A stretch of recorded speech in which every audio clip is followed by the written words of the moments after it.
sa ginibong drug bypass operation. Triple o 4 na doble ang bihikulo na gruso sa siyudad kang Naga. Mas complain ng police station kang Naga City Police Office. Newsbreak. Sa headlines kan mga barata, sindikato sa mga paralimo sa siyudad kang Naga biniberipikar kang City Social Welfare and Development Office. Mga creek sa Barangay Concepcion Pequeña, siyudad kang Naga nalinigan na para iwas baha. Drum na may laog ning detonating cord nakalot kang Philippine Army sa Camarines Norte. Orientation seminar kang Naga College Foundation Basic Education Department pinuuna na. Diyos marhay na banggi. Ako si Antoinette Eduardo an sa indong tagapagatud Bareta. Mga creek sa Barangay Concepcion Pequeña pinaglinigan na para makatabang na daitulos maglangkaw ang tubig baha. Ang detalye sa report ni Christine Alcanzo Reyes. Hinali na mga basura sa creek kang Barangay Concepcion Pequeña, siyudad ni Naga bilang preparasyon kang barangay ngunya na tag-uran. Sa Roman subot ini sa mga erot na pinagibo ni punong Barangay Francis Mendoza kan siya mag-asamir sa pwesto. Ang preparation ta po kayan, kadto pa man, right after na nag-assume kita, pigparilinigan ta na po itong mga creeks ta dyan.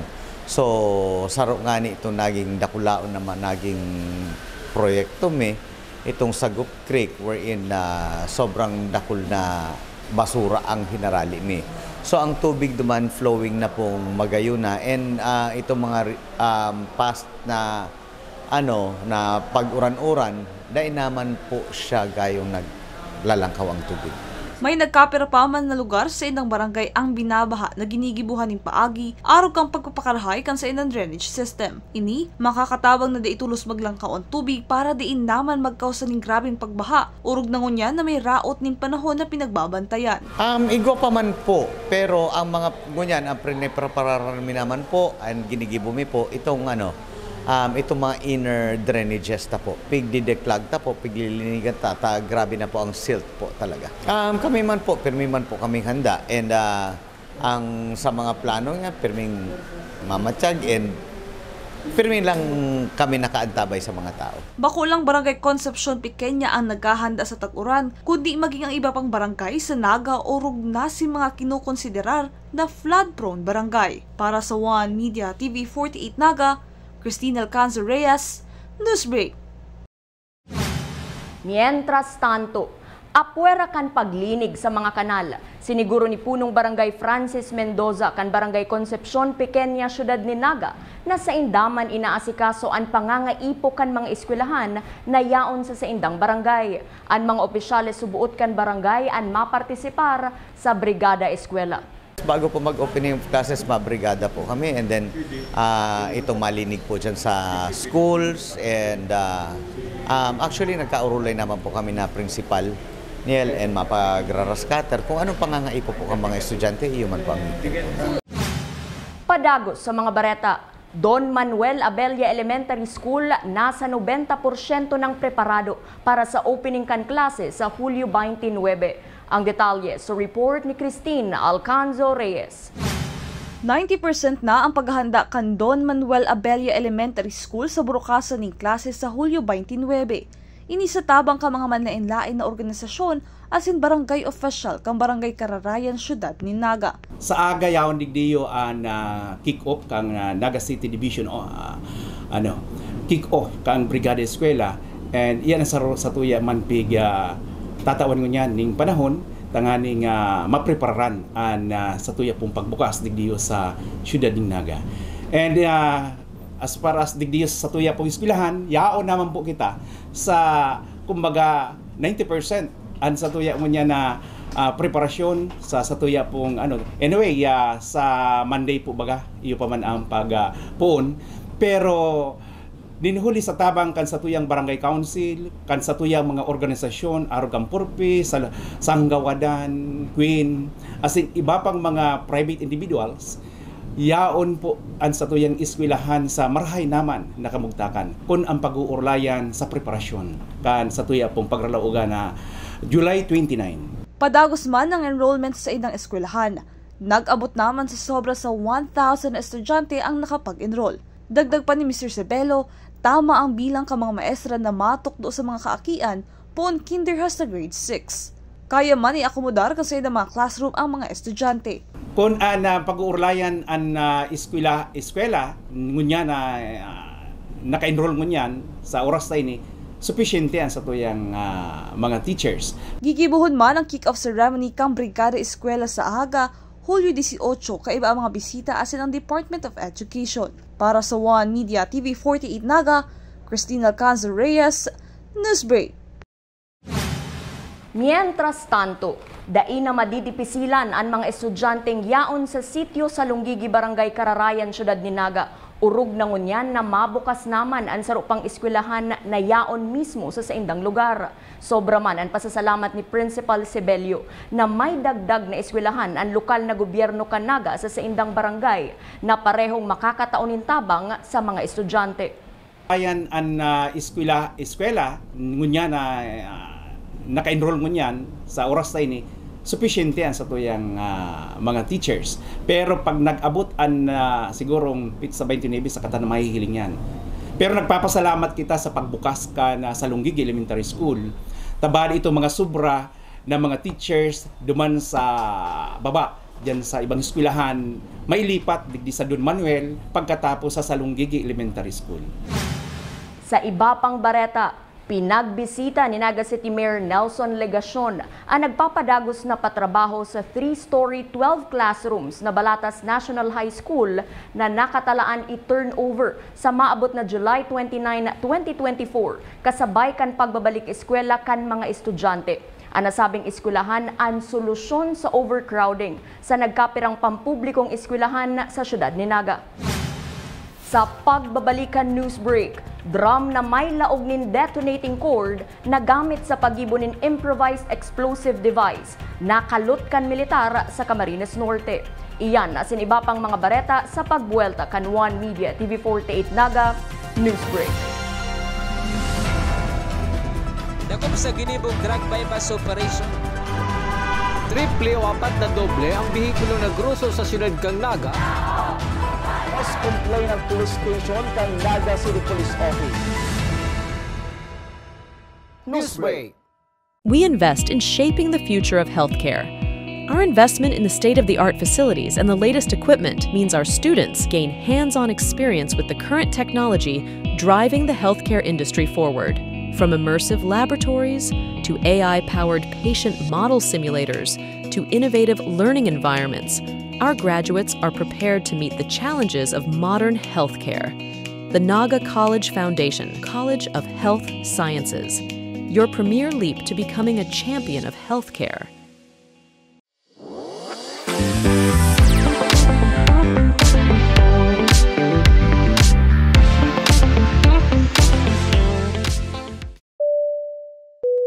Flight attendants, prepare for takeoff, please.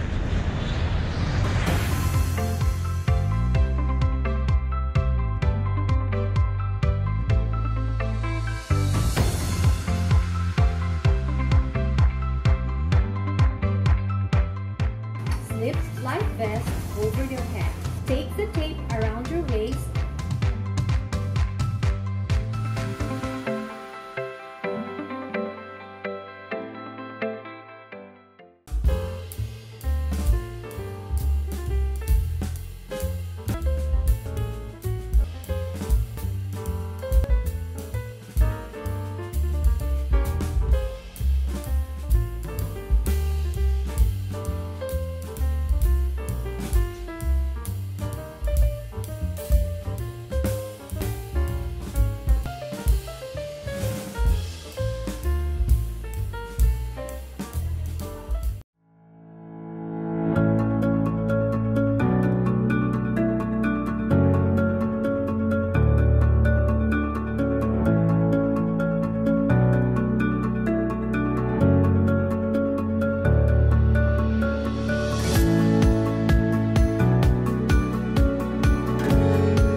Hello, NCF!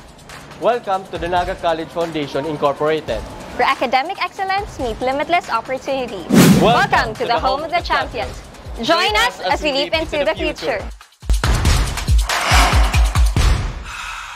NCF is committed to providing state-of-the-art facilities to nurture the next generation of professionals. Our first-class facilities are designed to empower our students and equip them with the skills and knowledge needed to excel in their chosen field. Here at NCF Wings, you are a step closer to your dream of becoming a flight attendant. This is the first cabin crew training in Bicol. But at the heart of it all is the newly constructed College of Criminal Justice Education building. The Naga College Foundation Incorporated is one of the 10 schools in the Philippines recognized by the Commission in Higher Education as the Center of Development in Criminology. Our classrooms are designed to facilitate interactive learning, Strategically designed to support collaborative discussion and critical thinking. This building is home to Bicol's first world-class indoor firing range, which provides our students first-hand training in ensuring that they are proficient in firearm safety and marksmanship. from crime scene simulation laboratories to forensic science facilities. NCF CCJE has a wide range of specialized resources to prepare its students for various career opportunities in criminal justice. Unlock your potential today. Join us as we leap into the future. Join the Naga College Foundation College of Criminal Justice Education.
I am Shane Mark Di Matamorosa. I am a doubles player in lawn tennis events senior. Physically, we train every morning with lawn tennis players in the Naga College Foundation and also the top players in Naga City. In the mentally side, I go to the gym every night, so it means it's not just about tennis. We also train our physical aspect and also the mental side. We also read books, and outside of the tennis court, the changes that we will apply since we are now playing in the national games. So there are many adjustments that we need to apply, especially in the mental side and emotional side of this game. My name is Erlas Baderia, single player of lawn tennis team. We are preparing our mental and physical preparation, includes our on-drill courts and our physical exercises and mental visualization and focuses on exercises. We are maintaining our solid defensive game and improving our ability to adjust in different styles of playing and also the court conditions. We are hoping for your 100% support for us since we are here, the Naga College Foundation Lawn Tennis Varsity Team. We are here for the gold for the national games. Together, we will continue to chase our dreams and inspire the next generation of the Bicolano athletes.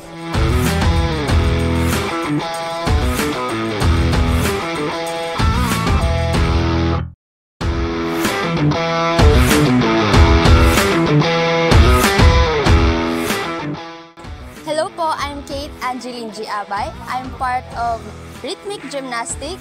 Last Regional Pisaa, I won 5 gold po. In terms of physically po, I work extra hard and kahit po gabi nag-exercise pa din po ako. My main strategy po during performance, less kabado po, and the qualities I want to maintain is, of course, confident, faith, believing myself, and believing with God.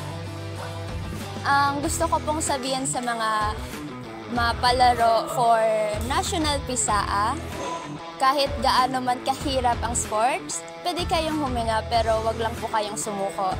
Kaya nyo yan, kaya natin yan.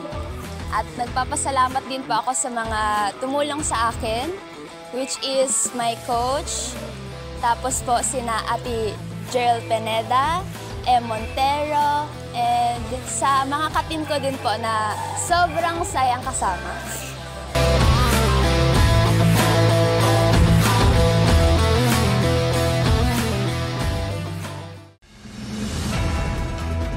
Dakop sa ginibong drug bypass operation.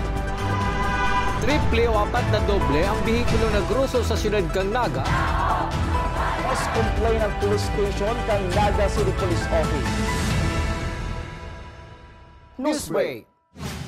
Sa pagpapadagos kan mga bareta, para makasiguro ang City Social Welfare and Development Office kan Naga na mayong grupo o sindikato na yaon sa likod kan mga nagpapalimos sa Naga sa inda subot ining papaimbestigaran. Ang detalye sa report ni Melvin Machado. Para masiguro na mayong individual o grupo na nagmamanipular sa mga paralimo sa sentro kang Naga, pinapaberipikar na kang City Social Welfare and Development Office ang report na nakaabot sa sedang opisina na subuot. May sarong lalaki na naglilibot as naghihiling sa mga paralimos na yaon sa sentro. Susog kay Ma'am Annabel Vargas, head kang CSWDO. May mga pagduda na baka subot na laog na nin sindikato ang syudad ni Naga sa paagi kan mga paralimos na yaon sa man iba-ibang parte kang syudad. Yun na nga yan. Ang pakiulay dahil kita maglimos kasi nagiging tolerable lugod sa mga paralimos na magstay sa Naga kasi nagiging hanap buhay ang Sa panahon na nagkakaigwan ng rescue operation ng CSWDO, ang mga paralimos na may bitbit-aki ang nagtatago na subot sa mga mall, kadaklan mandigdi, bakong mga taga-syudad ni Naga. Aki. Actually, ang ibang mga malls na-invade na din. Yung mga paralimos na may aki, nalaog sa mall. Minsan nag-aapod sa ang mall, ang Robinson, may mga ano po ngayon digdi, may mga darang aki, nagpapalimos, sige na ang kiliblit. So gusto sabihin, kung kami nag-ooperate or nag-rescue sa luwas, pag-aram na ninda, nalaog sila sa mga mall para dahil sila makuha.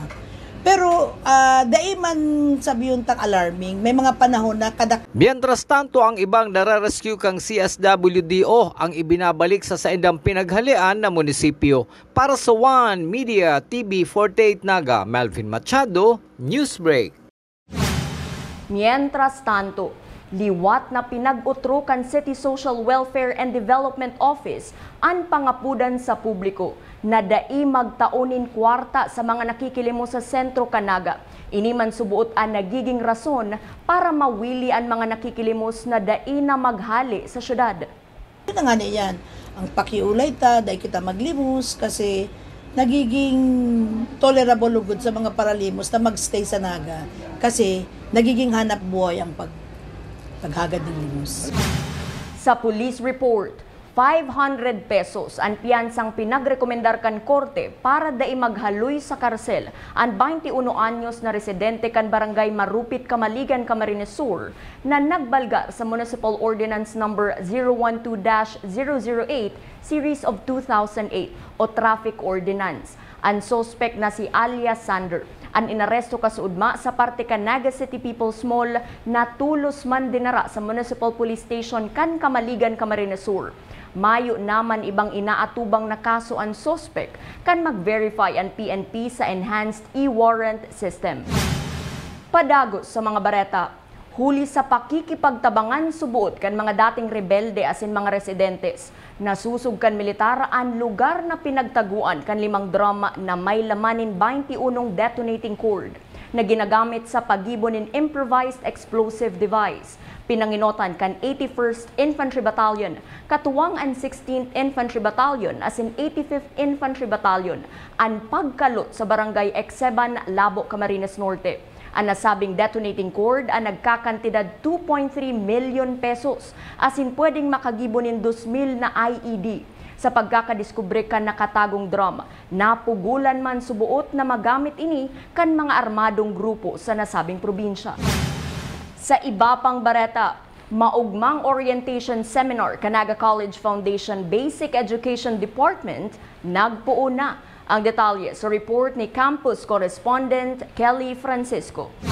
Orientation seminar kan NCF Basic Education Department in Primary and Middle School pinunana para sa academic year 2024-2025. Pabiristaduhan asin manlain-lain na activities na enjoy kan mga chikiting asin mga magurang na presente sa okasyon. Sigun sa Primary Academic Coordinator ni si Aileen Antones, sa indang ipresentar ang mission and vision kan institusyon. For today's po, we had our RSEM 2024 for the primary, and this afternoon we will be having our RSEM for the middle school.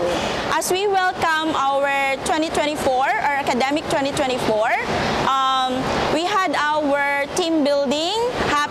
This was happened last Friday until Saturday. We had also our classroom structuring. At the same time, we orient the pupils regarding the organizational structure. At the same time, the vision, mission statement of the NCF, and then of the BED community. Kumpiyansa man ang magurang na si Ingrid Guerrero na magiging dakulang parte ang NCF para matabangan ang sa iyang aki sa holistic approach sa edukasyon kan Naga College Foundation. NCF kasi, first of all, alumni kami dito. So, napili namin yung NCF kasi proven and tested na yung quality of education is talagang naka-level up. Actually, nag-summer class na siya, digdi sa NC, before we enrolled her. So, yun yung unang preparation namin para ma-ready namin yung bata. And since bagong school, yun, para ma-socialize and ma-familiar yung aki ko sa NC. Somehow, kabado, kasi big school ang NC, but at the same time, we feel secure that NC will take good care of our child. Tuon palang inikan maugmang okasyon, dakul pang mga aktibidad sa masunod na petsa para sa ORSEM kan Basic Education Department. Para sa One Media TV 48 Naga, Kelly Francisco, Newsbreak. Sa kamugtakan kan panahon, padagos na makakamati nin pag-uuran ang Eastern Visayas as in Bicol Region hasta sa may Mimaropa area hasta makaluwas sa may West Philippine Sea. Susog ki Mike Padua kan Typhoon 2000. Madara nin pag-uuran ang nasabing LPA sa aga hasta aldaw nin Biyernes. Uya ang paliwanag ni Mr. Mike Padua kan Typhoon 2000. At nakikita po natin ngayon na aktibo pa rin ang monsoon trough. Bagamat kahapon mayroon pong isang mahinang tropical depression na yung dating 99W naglandfall po sa may Vietnam at nawala na po siya.